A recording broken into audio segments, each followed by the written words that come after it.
motorcycle across a river. What had happened was that a pregnant woman who was due for labor had to travel some kilometers to the nearest hospital because there was no available hospital in her vicinity. So they get to the river.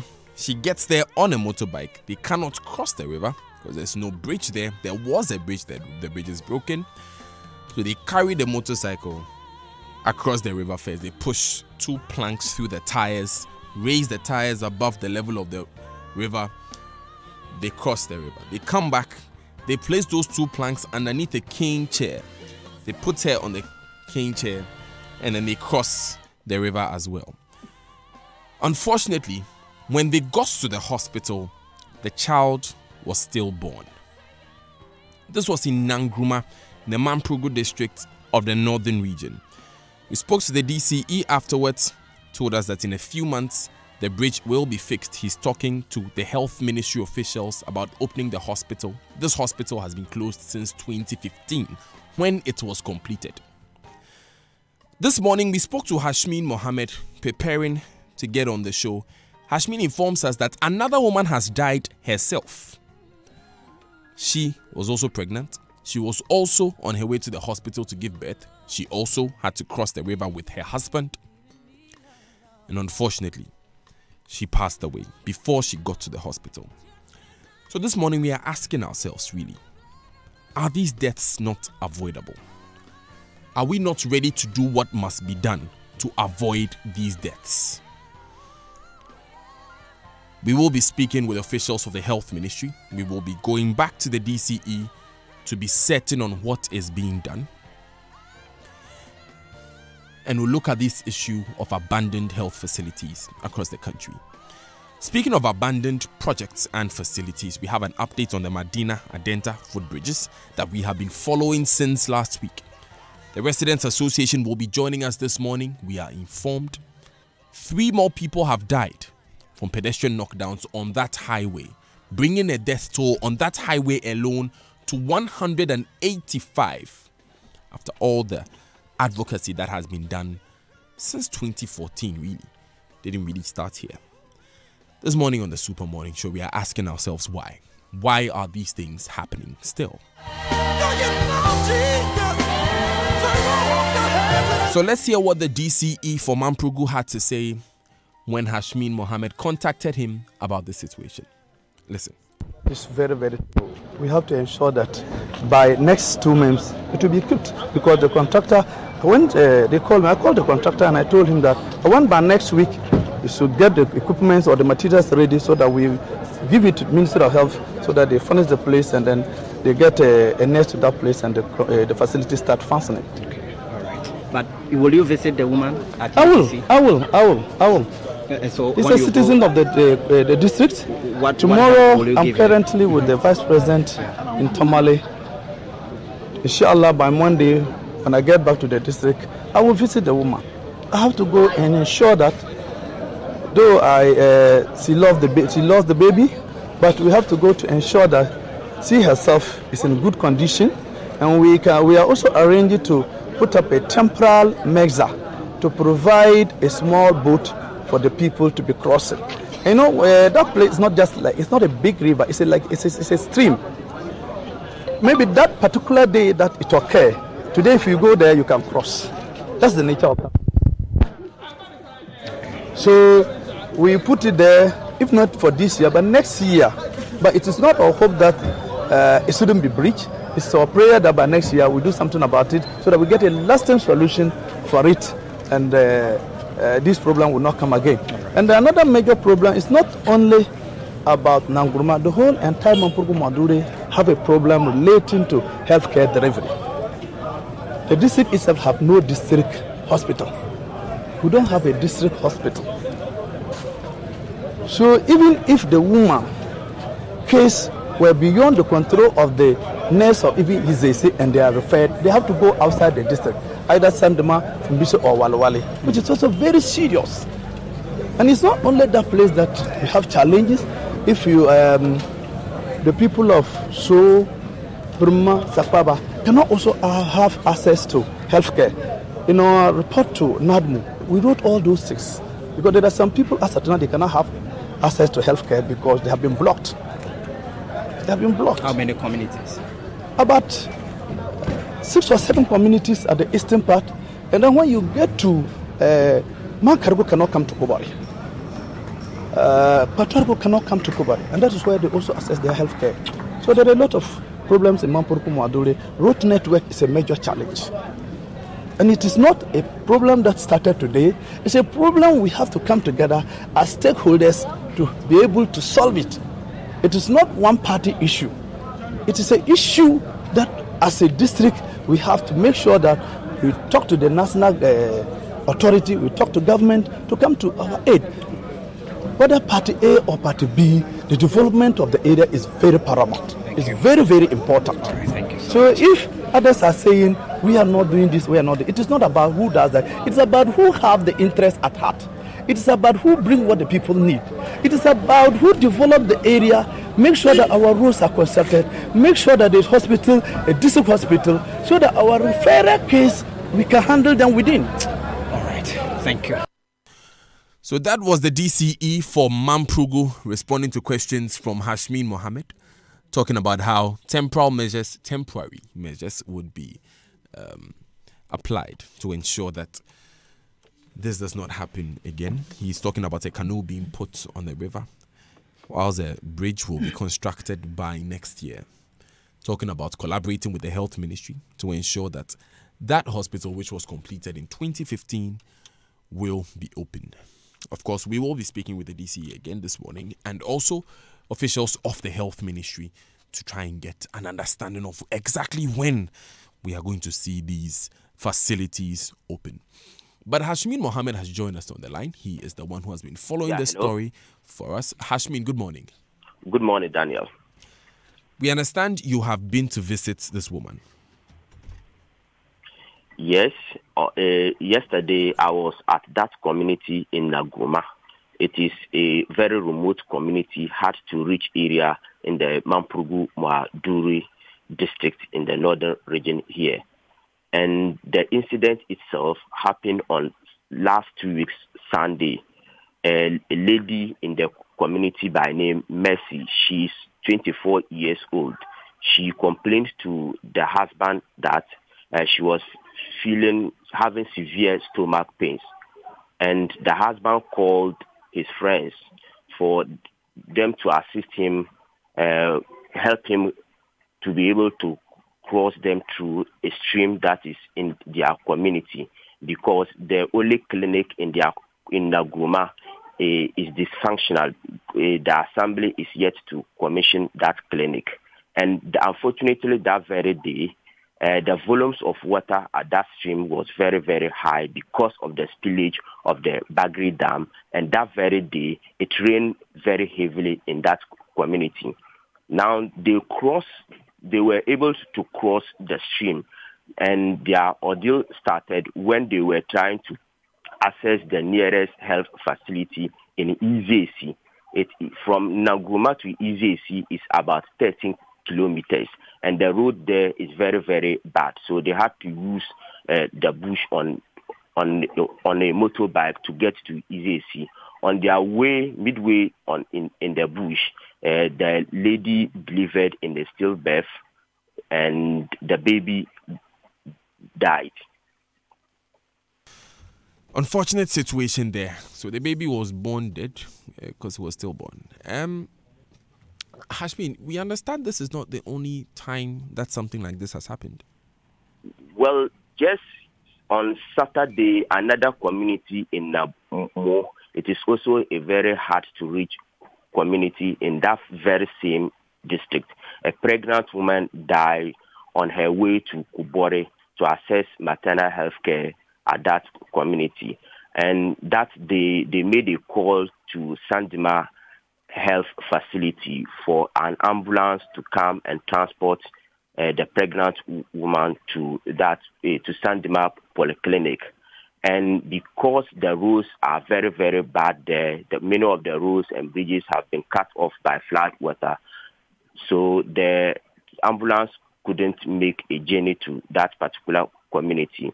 So the husband decided to carry the wife on a motorbike On their way to Kubore Clinic, because the road is very, very bad, they fell on the motorbike and the woman felt unconscious.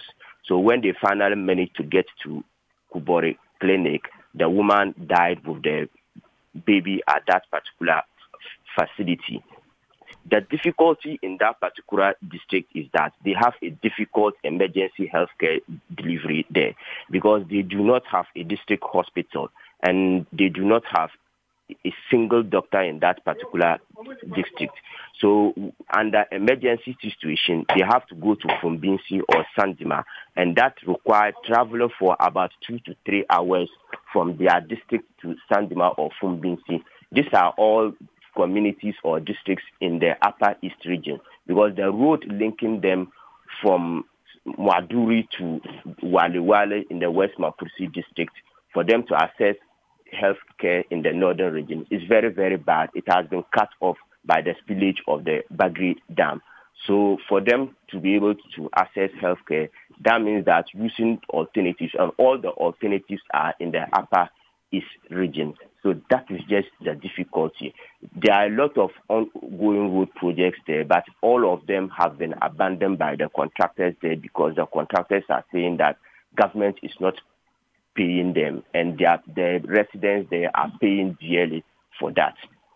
In other communities that I visited, the residents told me that in situations like this in the rainy season, when the Bagri Dam is also spilled over, what they do is that they cannot cross. So when you fall sick, they only pamper you with herbs, and then you die and they bury you there in the community. So there are still some deaths associated with the flood that are not that they have not revealed to authorities, but the number of deaths in that particular district is more than 5 at the moment. Hasmin, thank you very much for that report, and we'll be keeping tabs on this particular issue. Let me inform listeners that we will be speaking with the DCE himself and also Dr. Anthony Nsiasari, the Director General of the Ghana Health Service, will join us on the line. But before we do anything else, let me begin with my friends in the studio. Anymore? Daniel, a few months ago, we sat here and we talked about Aya, who died because her car was swept away by floodwaters. Yeah, Tishi. Yes.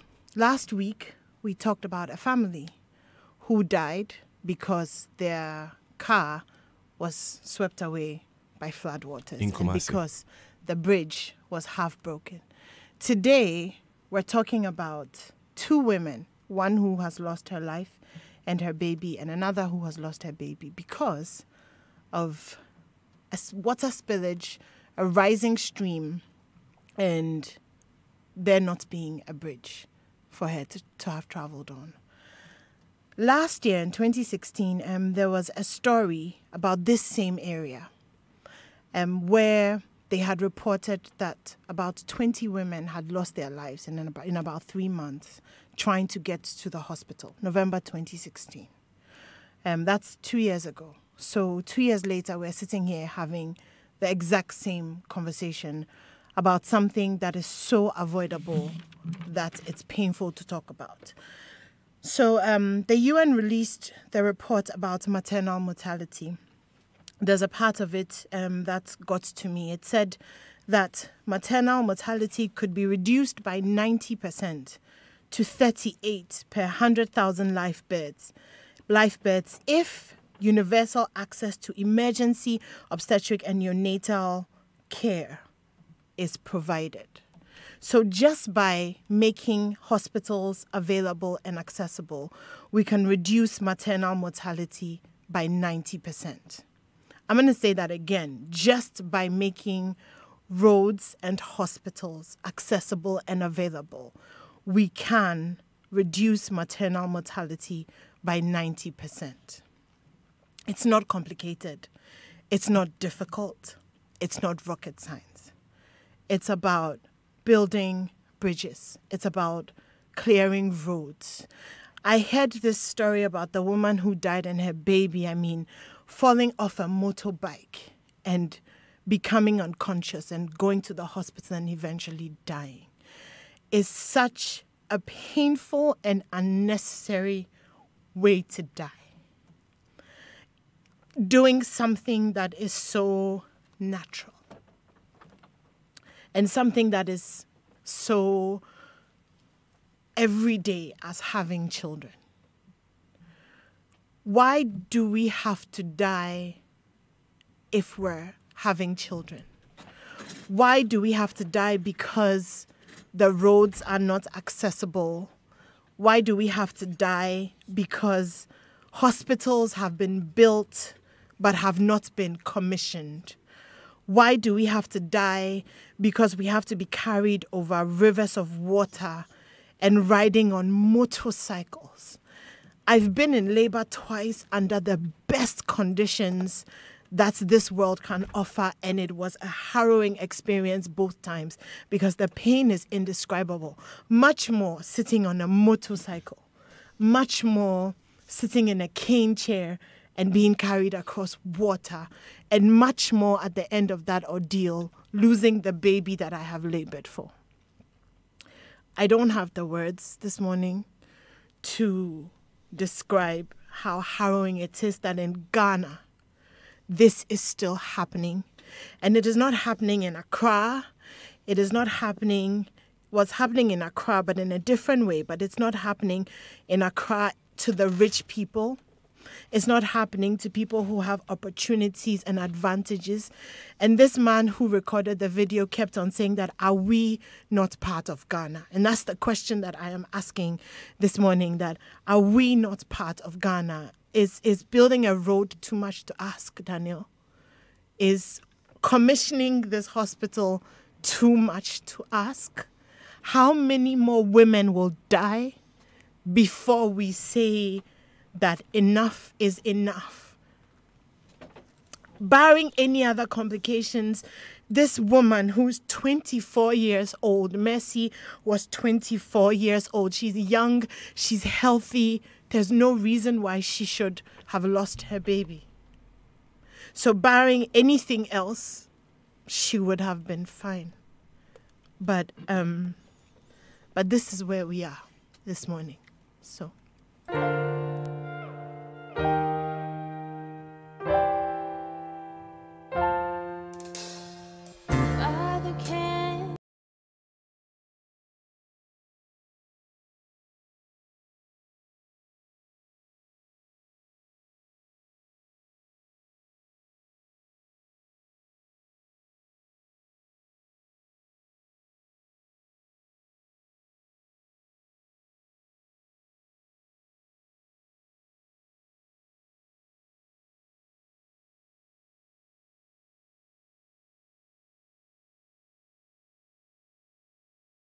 In 2016, like Enimwa said, 20 women died. Now, from the UN statistics, 18 of these women would still be alive if they had access to a hospital. In 2015, the hospital in the area was completed. That means that these 18 women who died in 3 months, November, October, and September of 2016, arguably would have been alive. That means that this woman who died last Saturday, arguably, would have been alive. That means that this child who died last week, arguably, would have been alive. That's why we're having the discussion we're having this morning. We're going to be speaking shortly to the DCE for the area, and then Dr. Anthony Siasari, the Director General of the Ghana Health Service. This is the Super Morning Show on Joy FM. Stay with us.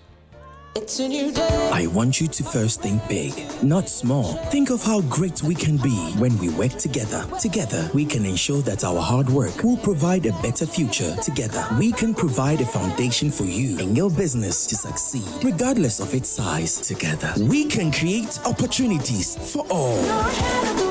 Bank with us today and let's journey forward together. Forward together. CowBank, forward together. It's time to own a hotel-inspired apartment near Accra Mall and switch on your urban life with a cool price starting from 315,000 Ghana cedis? Yes, you heard me. Choose our market-leading studio, 1, 2, or 3-bedroom apartment from Oasis Park Condominium at Tetekwashi and enjoy urban resort life.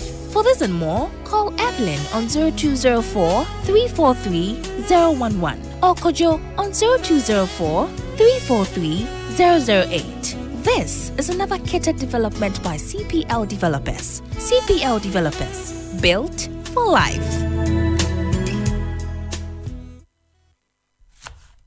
The other day, as I was in my kitchen preparing my special jollof made with lily rice for my family, I heard a knock at the door.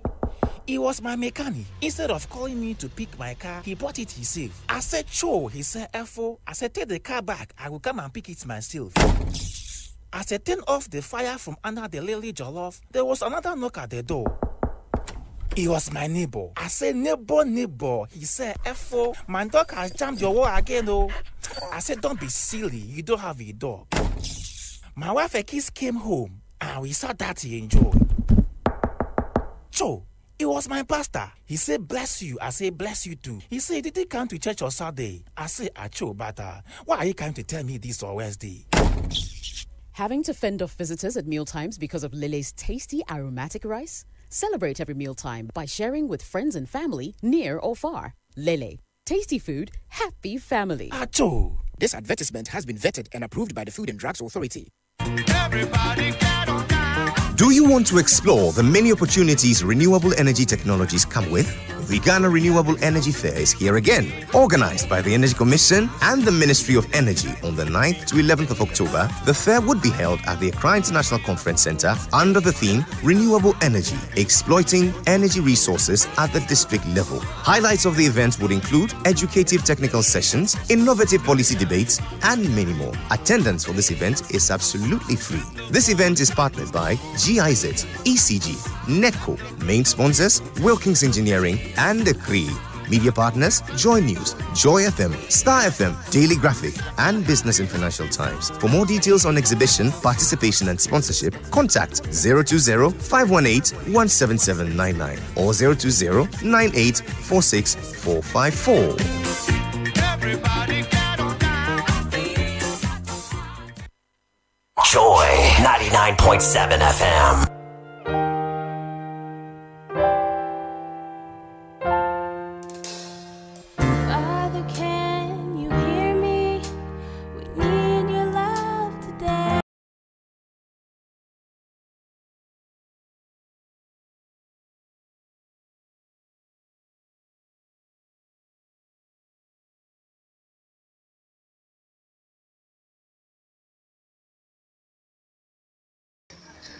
Obi be wo this a crossing so ya the motor crossing so asan afa nipa na wa wo no asan atwom mo hwe bra ya bra asa yanka Ghana ho ana mo amka ya bra omo yese atwom asan wa fa oba na wo nyim na oposo wo na wontemi wo no asan wa cross e de atwa e de akọ hospital mra amboso ma si hospital amai ase mo bie man no mo ba so ba bie man mo hwe bra ya bre nkai wo han ka betima brese sama Ghana na nguruma yeso ya ka ho wa ntimo nkai tia bra mo bre tia bra ya bre aba o man Ghana mo hwe na nguruma bra ya bre ya oba na oba wo hwe ade o maye no mo hwe na nguruma de ekoso na nguruma nti o man no ye nka ho ana tia bra ya bre o na nguruma tia bra ya bre ko mo yalawa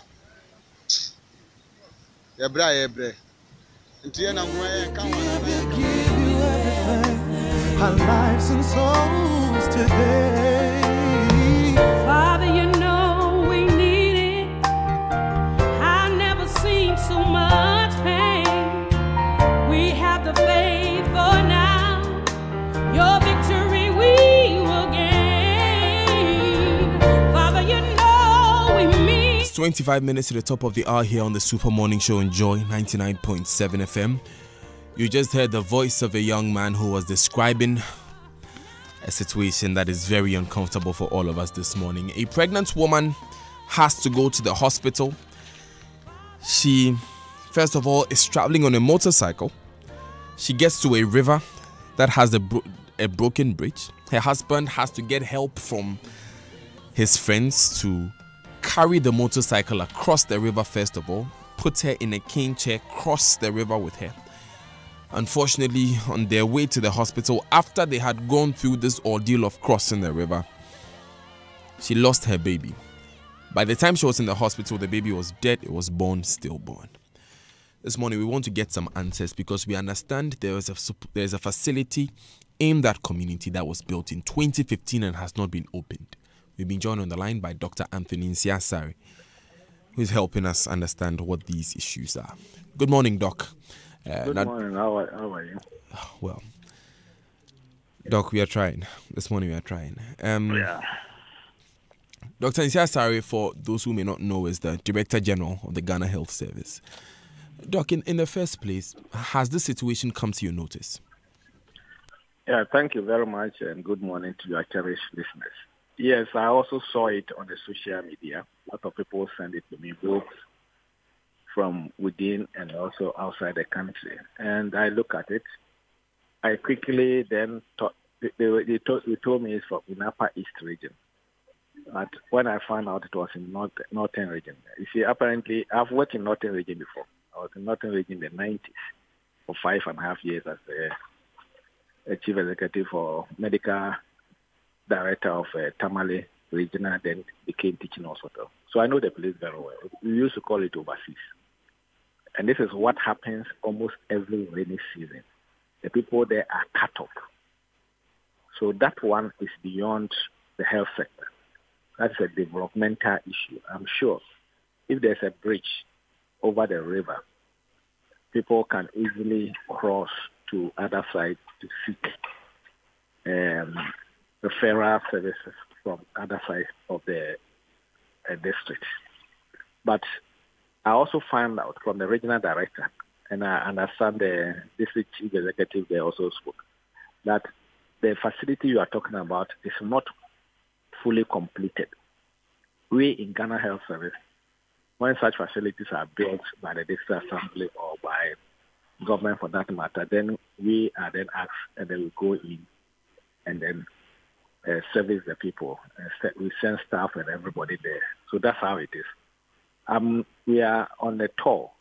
My Ghana Health Service Council, we are on the tour. Fortunately, we are on the tour. We came to Upper East yesterday. From here, we'll go to Northern Region. So when I go back to Northern Region, I've asked the regional director who met us at Tamale Airport yesterday that he should give us a comprehensive report, not of only that facility, but all facilities, the different stages of completion. Unfortunately, there are a lot of facilities dotted in the country which are all in the different stages of completion. We want to get to know all of them. We have it.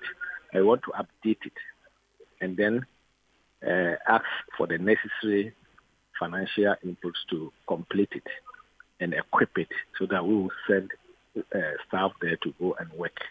So that's how it is. Very unfortunate. I'm happy that we didn't lose the woman. I understand it was a miscarriage, so to say, that it was 21 weeks pregnancy, which I'm sure if we have reached a hospital early, maybe the necessary steps could have been taken and they saved the baby. And luckily, the woman is still alive.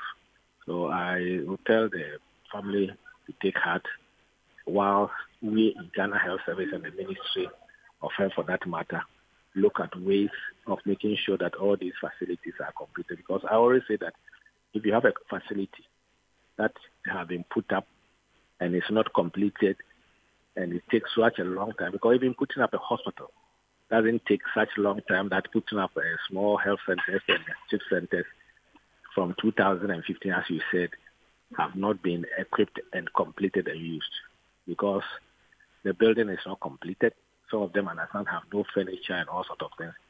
We in Ghana Health Service, we depend on budgetary allocations to get this thing done so that we do the necessary advocacy, which you are doing this morning, and we do the necessary push here and there to get money to complete it and put staff in. That is the most important thing that we have to learn from the situation. Dr. Nsiah-Sarri, in the first place, unfortunately, a woman in a similar situation passed away on Saturday. She was on a motorbike and she fell to the ground, and from the motorbike, and she fell unconscious. She was dead on arrival at the hospital. Yes.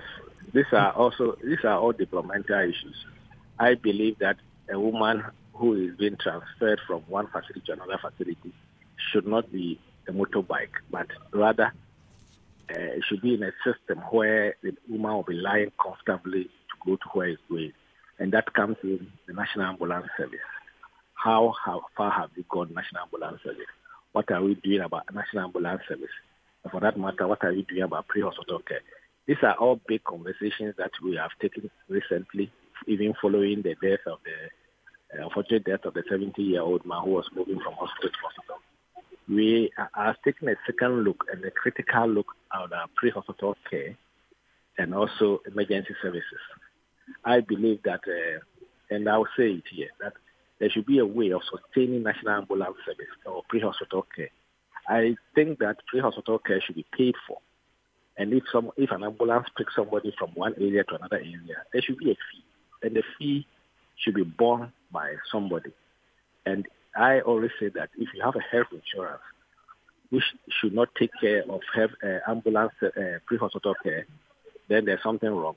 So I'm advocating that we should have a way of making sure that when an ambulance picks somebody who has a health insurance or even ambulance pick any emergency patient, it should be reimbursed. If you do that, then we can entice the private sector into this system because of the National Ambulance Service, National Health Insurance Service, which is reimbursing private.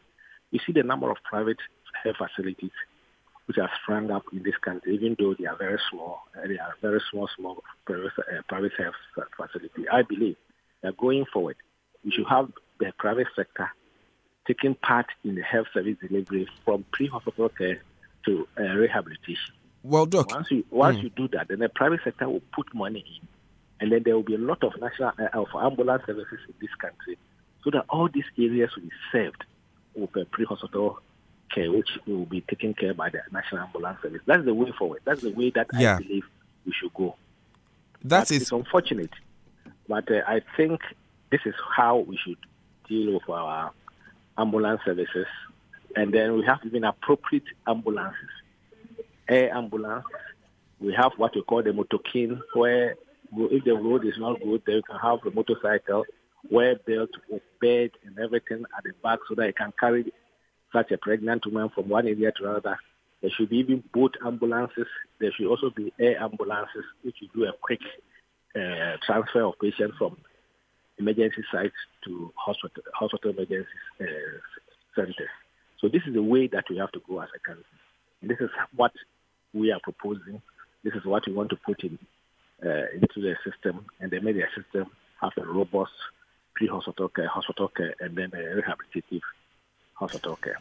Well, Doc, that is true. Unfortunately, in this case, there was an ambulance available to pick her up. In fact, the ambulance attempted going to pick her up. Because of the poor state of the roads, it was unable to, which is why I'm asking, what would it take, Doc, to have that facility in a community like Nkrumah, which has been built since 2015? What would it take to have it up and running? What does that facility need? I'm not too sure what it should take. Because you said that you spoke to the district chief executive who is on site. I think the problem is that there is something which is not complete. That's what we want to find out. I understand the position you're in now, Doc. Which is why I will be speaking to the DCE to get those specifics in a moment. Yeah. But what I want to find out from you, from your experience as a doctor and as a healthcare administrator, what does a hospital in a place like Nkrumah need? Is it a car? Is it a fully furnished office? What exactly does it need? What it needs is a fully furnished or a furnished hospital. If it is a health center, what it needs is that we have the facilities there and then we have the personnel there. I've already been saying that people say, a health facility was completed in 2015 and it has not been used. I always say that a hospital or a health facility is not just a building.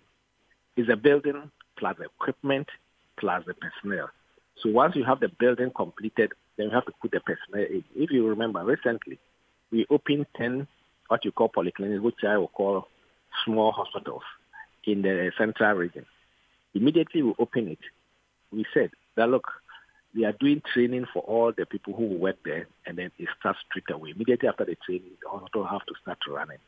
If you go to such facility, everything which makes a hospital run is there. There's a theater, there's a small theater, there's a small laboratory, there's a records room, there are beds, there are delivery beds, there are small recovery walls which are also attached to them. And in addition, we have two-bedroom accommodation also attached, which are also charged the district chief executives. But there was one district chief executive at Agona East also who has put up 8-bedroom accommodation that he has also given to the hospital to put people in. We went to one place, the old health center which is attached to it. I also spoke to the district chief executive and the MP there that they should put their heads together and convert those 8 rooms into accommodation for the staff. Right, Doc. I believe that I believe that this is what makes a place completed. And once you have it in that way, then you are ready to start running the hospital, but not just an empty building. Empty buildings don't make hospitals or make health facilities. I agree, Doc. Empty buildings really can't do much. But this empty building was put up in 2015. We are now in 2018. In your view, Doc, has this not taken too long? Yes. That's why I said that there's no return on investment. If you put a building and then there's no budgetary allocation, or when the building was being built, when you're putting up a health facility, it's not only putting up the construction. The construction forms only about 30% of the cost of any health facility, according to health planning procedures. 70% of it is in equipment, we call it mechanical and engineering and equipment. The fixtures. You see, if you go to a hospital, even in the theater, we don't put ordinary balls there. There's a theater lamp, which we use, which is expensive. Even the plugs are different type of plugs, because once you plug an anesthetic machine into the system, it has to be working continuously. So all these things should be in place.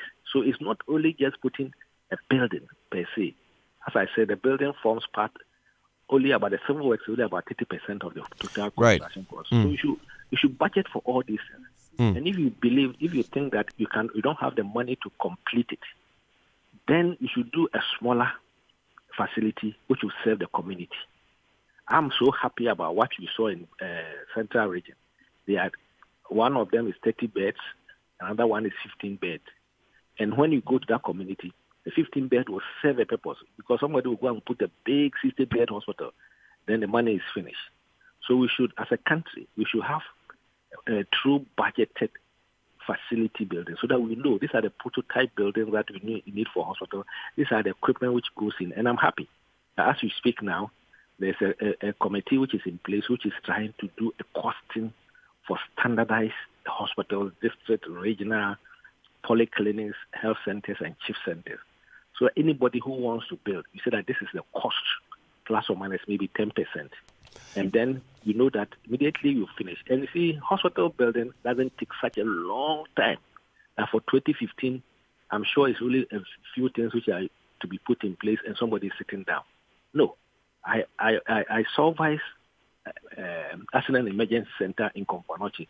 We started it in November 2005, and we said we'll finish it in 3 years. And God being so good, November 8, 2008, we commissioned it. And that is, to me, that is the way that we have to go in this country. Doc, since we agreed that this has taken too long since 2015, since you took office over a year ago, have you demanded or made a request for any of these equipments that you need or furniture that we need for these facilities?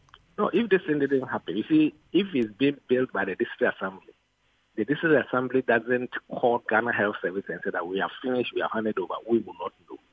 But what we have done now, especially after we saw what happened in Ofanko and the rest, where the Ministry of Roads and Highways were building hospitals without even Ghana Health Service and the Ministry of Health knowing about it. We sat down with them that we are building these things for us to use. We are the technical people. We know what goes into hospitals. So going forward, sit down with us, and then we will then help you to make sure that the hospitals are finished.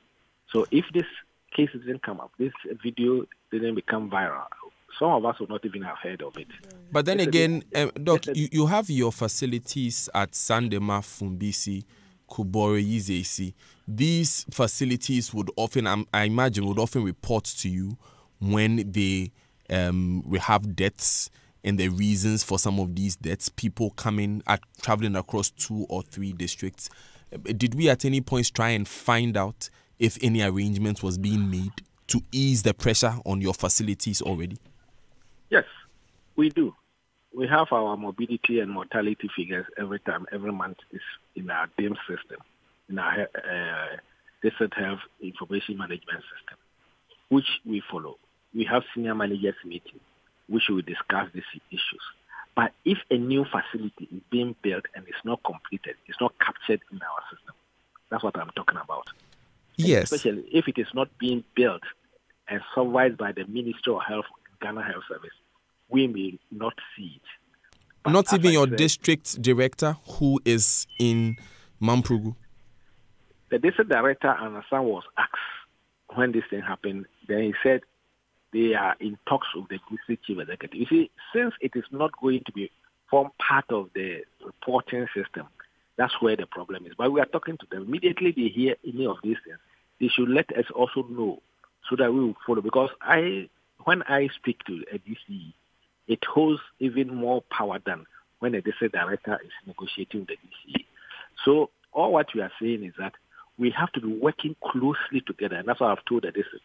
Work closely together with the district assembly, and then let your regional directors get to know all these things in their report. I can tell you in some of the regions, for example, Western region, they give us report regularly, which I'm so happy about, which I've asked all of them to emulate, where they give reports regularly to the regional coordinating council and give us copy. And this is the way to go. So all outstanding facilities which are being constructed, which are not finished, since I think last year or beginning of this year, when we spoke about it, they are giving report. And I'm telling all the regions to do same so that we can then engage the regional ministers and also engage the district assemblies to the way forward. So will you be doing this engagement now? Would you be doing this engagement now about this particular hospital? Yes, we'll be doing this engagement. When should we expect that we are going to see work done? I'll be in the northern region tomorrow evening, and Wednesday we'll be at the regional minister's place. We'll speak about it. We'll talk to him about it, and then we'll find out the way forward and see if it is in their budget and how they are going to do it, when we are going to see the completion and handing over, so that as quickly as possible we put people there and to work there. We see, but going forward, even if you go and put somebody there, and the perennially we are going to have the whole area also cut off, then we should also think about the staff as we are going to plan, the citizens who are going to be there. So as a country, we should all pray that one day we have bridges, strong bridges in these areas which can also make movement of goods and services and people also easily. Because it's not everything that you can manage in that place. If you cannot manage, especially during this period, then we should be able to refer to a higher center. And if you are not very careful, you'll be sitting down there seeing a patient, even in a facility, dying, but you cannot even move. So the general infrastructure development of that riverine area, or what you call overseas, should be a priority on the list of everybody of government. And this is what we shall also put forward.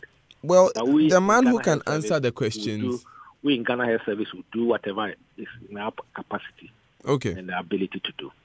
The man who can answer those questions, Dr. Anthony Nsiah-Sareh, has joined us on the other line. So thank you, Dr. Nsiah-Sareh, for joining us.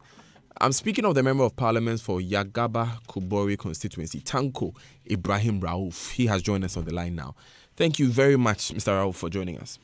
Thank you very much, Joy. Good morning. Good morning. Has this situation come to your attention? I'm not talking about this woman being carried across the river. I'm talking about the health facility which has been near Nkrumah for some 3 years already. Yeah, it has come to my notice. I remember in 2015, a decision was taken to at least construct some cheap compounds in 3 communities to take care of emergencies. Nanguma is one of them, Katigri, and then Kotorgu. Okay. We understand that the facility is not complete. What is left to be done, please? Well, when we say complete, in terms of structure, it is completed. It's just the finishing which is left. And this has been the situation since 2015? 2016. It has been the situation since 2016, the end of 2016. And actually, I was closely in touch with the DCE then, and even then I was not a member of parliament. I went around and the people complained to me, and I indicated to the DCE there was a need for us to furnish the cheap compound to take care of emergencies, especially in the rainy season. And he indicated to me he was waiting for his 3rd and 4th quarter of the common fund so that he could facilitate the supply of furniture and health equipment into the compounds. Unfortunately, those monies never came until he left office. Well, the people in Nanguma are telling us that as of 2015, they have seen this facility there. But then, since you became member of parliament as well, yes, what have we done to ensure that this facility is furnished, since all they need, as you say, is furniture? Yeah, the point is that in the area, we have several of them. And we have a lot of challenges related to health issues. And we are taking care of them one after the other.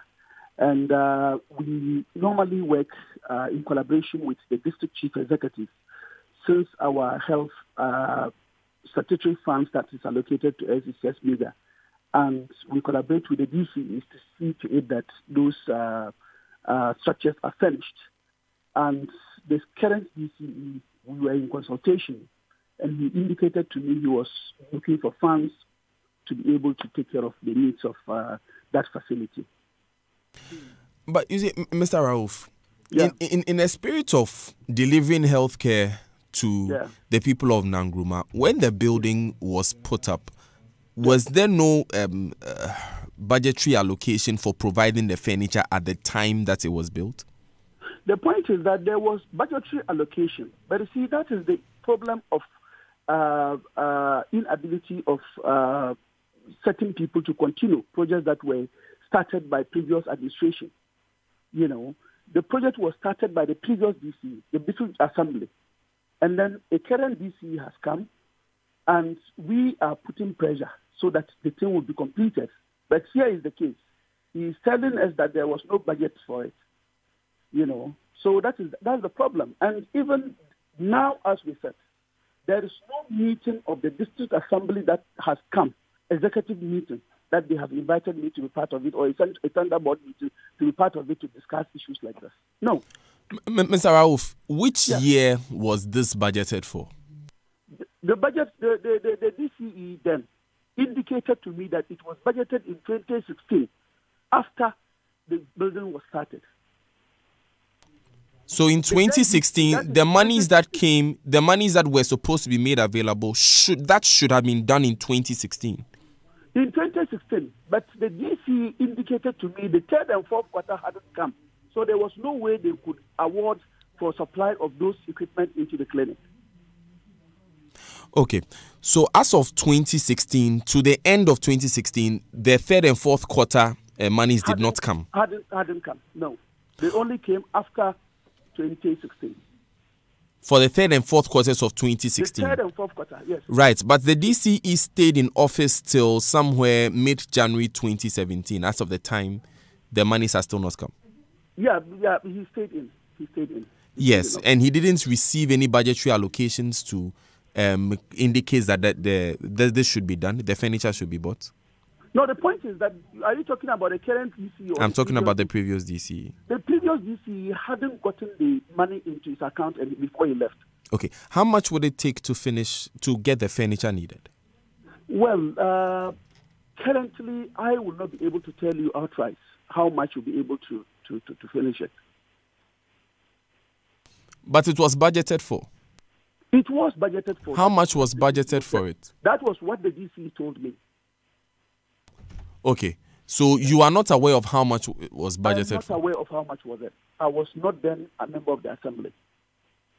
But when you became a member of the assembly, when you were looking at the books and looking at the projects that have to be completed, you became aware that this is an outstanding project? I am aware it is an outstanding project. Okay. From 2017 to now, since you became a member of the assembly, what has been done to ensure that the furniture is provided? The point is that once, it was indicated to me by even the current DC that they were making frantic efforts to get this chip compound finished, I relied so much on him and in anticipation that it will be finished. Mr. Ralph, it's been 18 months. Would you say his pace is satisfactory? The case is not satisfactory. It's not satisfactory. But I think that once the DC had indicated to me that I put pressure on him, Has he received the 2016 third and fourth quarter allocations? It has come. Yes, it came. And you say this budgetary allocation was made in 2016 for third and fourth quarter? Of course, yes. So when the former DC told. No, Mr. Ralph, you are a member of the assembly, so you can also speak as a member of the assembly. My brother, I am a member of the assembly, but no, there are certain issues that is why I'm saying that governance is a continuous process. And once governance is a continuous process, any decision that is supposed to be taken must involve all parties. I'm a member of parliament. I am supposed to be a member of the assembly. I'm supposed to be a member of the executive committee. I'm supposed to be a member of the tender board when even they are taking decisions on what should be done on projects. But find out if they right to tell me that I should be. I have complaints. Nobody tells me anything. And that is what is going. It is affecting us as a country, not as a constituency. Okay. Mr. Ralph, as a representative of the people of Nkrumah who are waiting for a furnished chips compound, you are aware that the monies, from what you are telling us this morning, the monies that should have furnished the compound were released back in 2017. What was done with those monies? I have no idea what was done with those monies. Have you tried to find out? This question should be referred to the district chief executive, because all projects that are going on in the district now by the assembly, I am not aware of where the funds are even coming from, whether they are coming from the DDF, whether they are coming from the Common Fund, whether they are coming from NGOs and so on. I am not furnished with that detail. I'm supposed to be furnished, and I'm not furnished with that information. Well, now that this situation is upon us, what are you going to do about it now? Well, the only thing is, we are all collaborating with you, the DCE still, and, calling on, other organizations to see how they can come to the aid of the area. How soon are the people going to have a furnished chips compound? I think that this matter should be referred to the DCE first, because he indicated on air that he had awarded a contract and that it would be furnished within a month.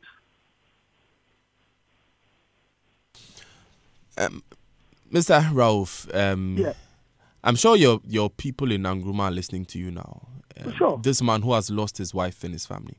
Yeah. What should you have to tell them? Well, I only sympathize with them and hope that the facility will be furnished, very soon to take care of their emergencies. However, the season is almost over, but that notwithstanding, the project, they say they fetch water waiting for tests.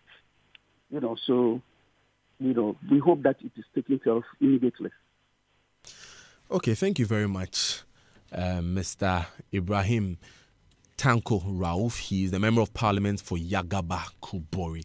It's 9:05. I don't know what you think about what you have just heard. We've spoken to Dr. Anthony Nsiasari. He's the he's the Director General of the Ghana Health Service, and also Ibrahim Tanko Ralph. He's the Member of Parliament for Yagaba Kubori.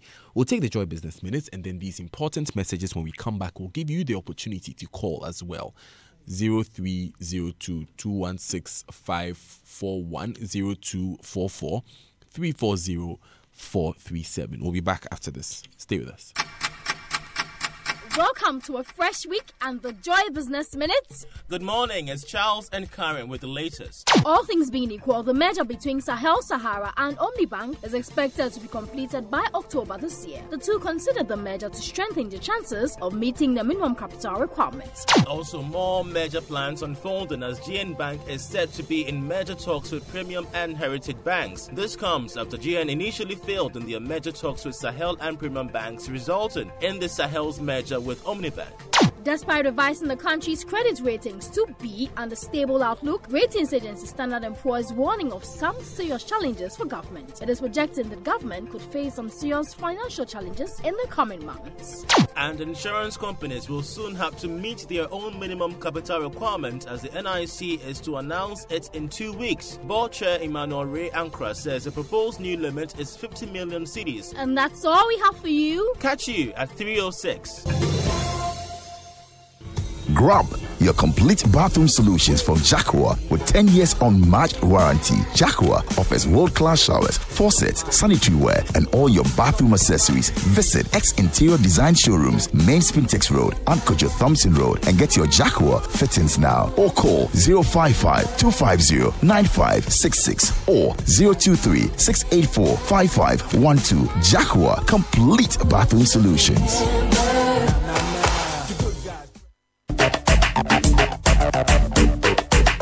Charlie, what be your thing? Stand big, Brian, yeah, baby. My body, what's your thing? Know your thing. You for do your thing. My body, what's your thing? Know your thing. You for do your thing. My body, what's your thing? Know your thing. You for do your thing. Stand big, bango, help you to do your thing. To do your thing. Hey, you think I know about? Go support. Hey, you find out who made you up. Stand big. Hey, you think I know about? Them go do your thing. Stand big. Hey, you think I know about? Go support. Hey, you find out who made you up. Stand big, bango, help you to do your thing.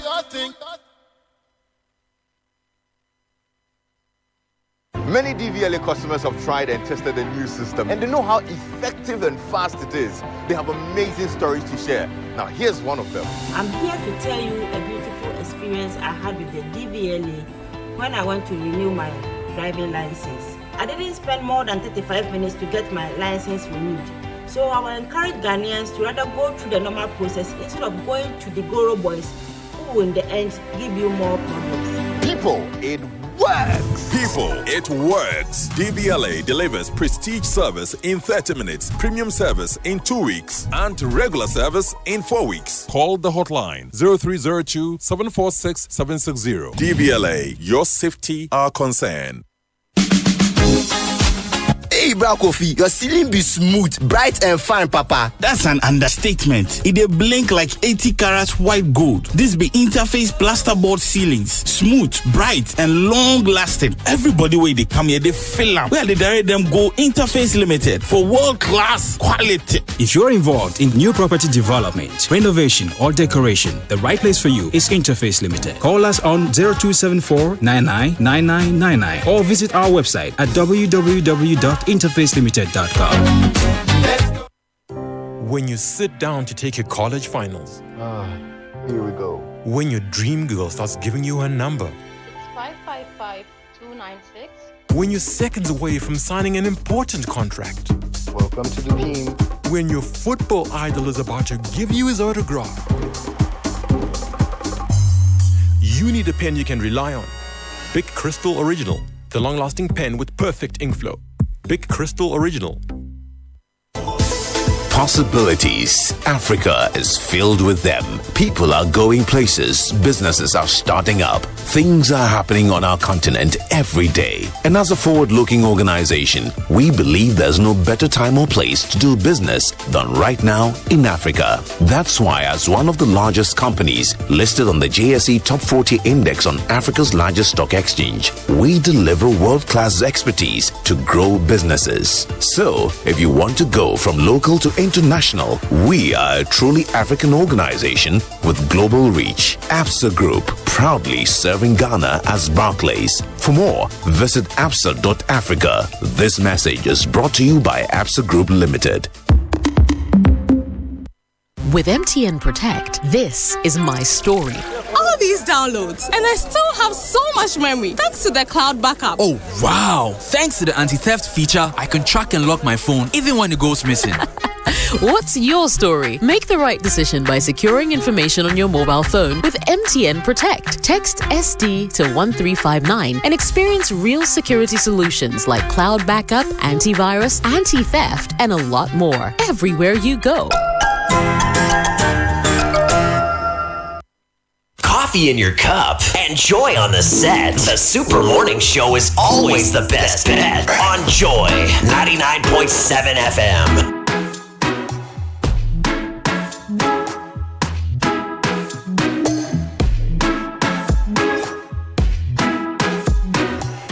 (11:09) on the Super Morning Show on Joy 99.7 FM. Like we said earlier, we'll pick your phone calls shortly about the issues that we have been discussing so far. We have spoken to Dr. Anthony Nsiasare. He is the Director General of the Ghana Health Service. We've also spoken to Ibrahim Tanko Rauf. He is the Member of Parliament for Yabaga Kubori, and the Member of Parliament for that area where we saw the disturbing video come from, that woman having to cross a river on a cane chair, and a motorcycle being crossed as well before she finally went to the hospital and unfortunately lost her baby. Before we pick your messages and open the phone lines, every business wants their employees to be highly engaged at work, but the number of people who are not happy at work is quite high. So how can the HR practitioner resolve this? HR Focus magazine is proud to present the HR Focus Conference 2018, a platform that brings HR professionals together to discuss and offer solutions to topical issues affecting the world of work. Join other HR practitioners as they discuss the theme, Enhancing Employee Experience. Date is 5th October 2018. Venue, Ghana Academy of Arts and Sciences. Time, 8 a.m. prompt. To attend the HR Focus Conference, subscribe to the HR Focus magazine for 50 Ghana cedis and register at hrfocusconference.com. To become an exhibitor, call 0249 188 155. Now with MTN Business, your business cruises on the most reliable, high-speed, secure, dedicated internet service in Ghana. Enjoy premium internet access specially designed for your business today, everywhere you go. Visit mtn.com.gh/business or call 0244 308 111 for more information. Terms and conditions apply.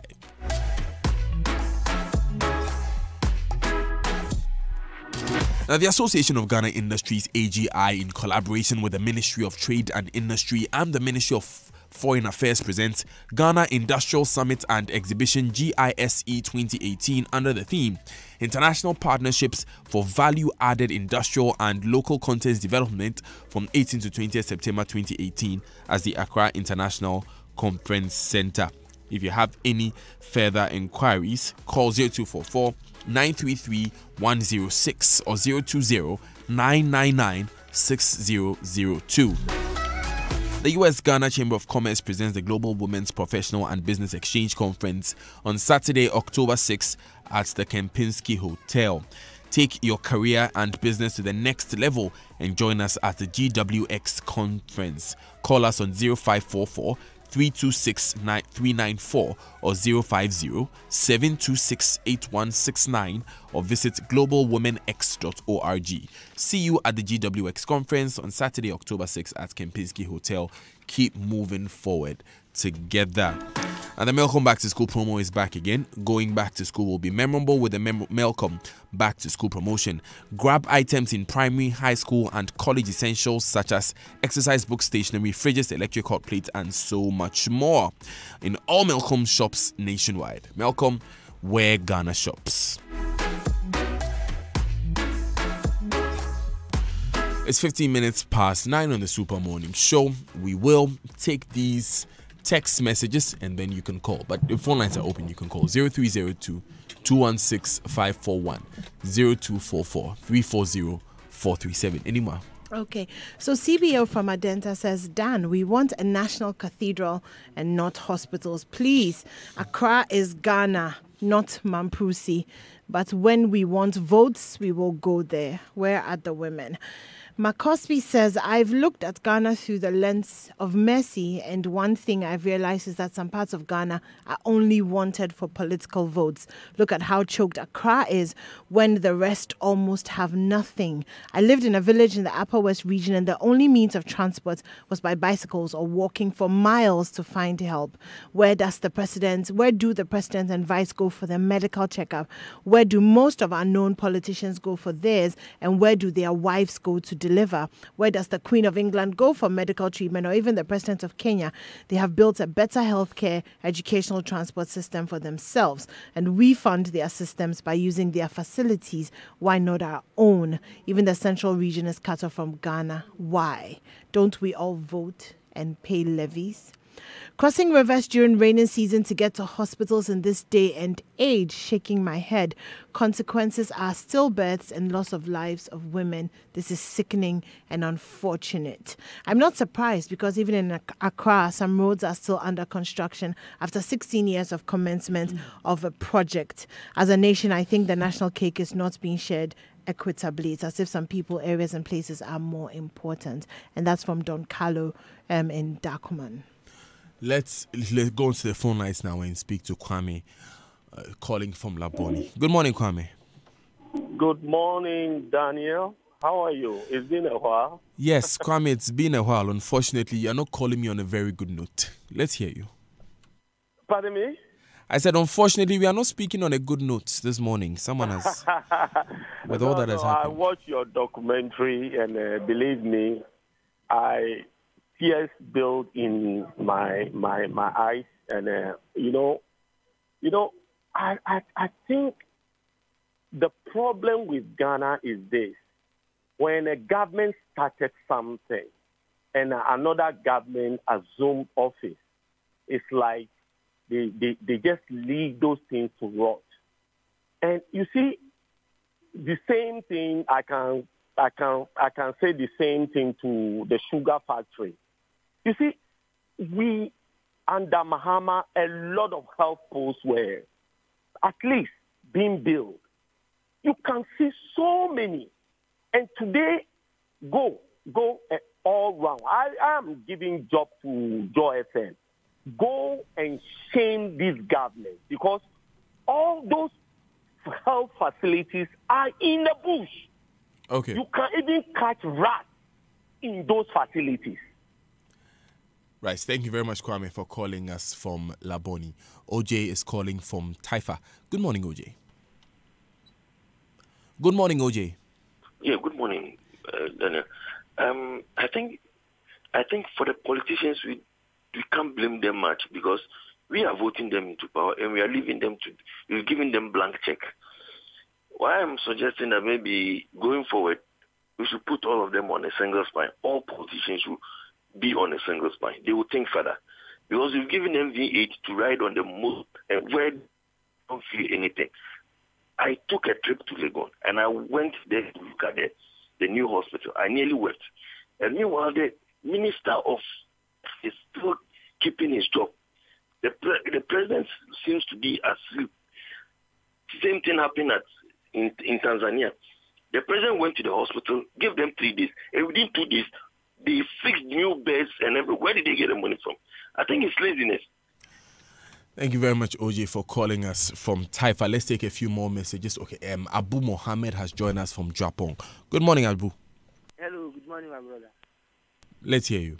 Yeah, let me also say good morning to the people of Kopasi. First of all, what I want to say is the news file and all other programs we have existed because JFM exists. In the same way, all these political parties exist because Ghana also exists. And when one political party is in power and starts some projects, when he gets out of power, the next party that comes, please try and complete those projects because they don't belong to that political party, but it belongs to the state. They use the state money, tax investment to put it out. To complete those projects, it not belong to that party. Thank you. Also, when you seek political power. You seek power to protect the vulnerable. But here is the case: when you get power, then the vulnerable's vulnerability continues. Important thoughts there, Abu. Thank you very much for calling. Cornelius from Osu is my last caller. Good morning, Cornelius. Good morning. Cornelius, please turn the radio off so we talk. Oh, okay. Okay. Yeah. Let's hear you. My point is this. I didn't go to work today, and then I was listening to the radio, and then I heard the news. And it is very sad. Most of the times you see our leaders don't really think.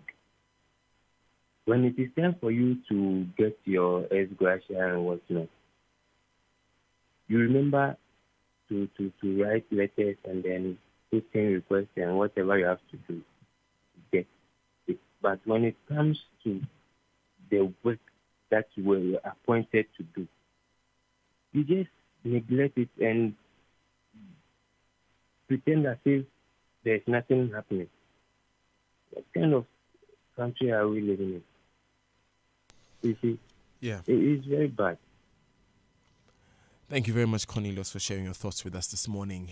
It's 21 minutes past 9. Cornelius was our last caller. We'll take these last few text messages and then we'll speak with our friends from Adenta. Anymore. Okay, so Ernest from Adenta coincidentally says, good morning. It will certainly take leaders who get our development priorities right and judicially spend our nation's resources to address such terrible situations that we confront. Are we, for example, prioritizing wholesale free SHS over quickly fixing the challenges in the health sector? Because that is what will offer opportunities for some greedy people to steal our money in millions. It's a shame. That's from Ernest. This one says, Daniel, I am sitting in my office shedding tears as I listen to you.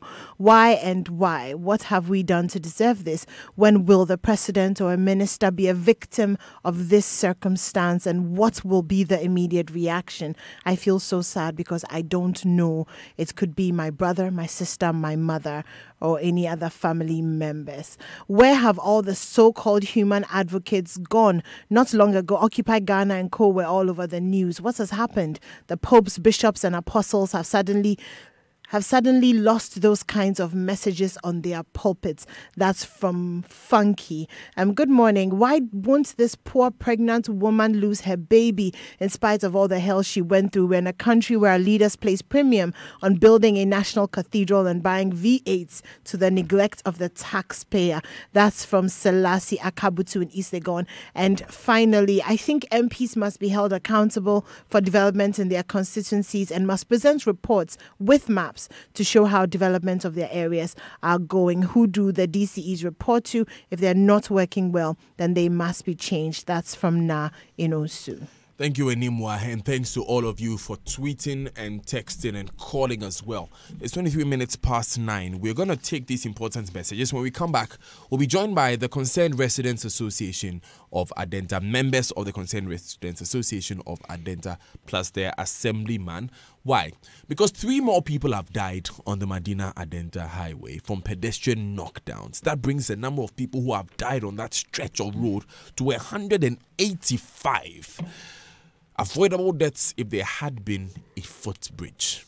5 of those footbridges are standing. They are left with staircases and ramps that will carry people from the ground to the footbridges.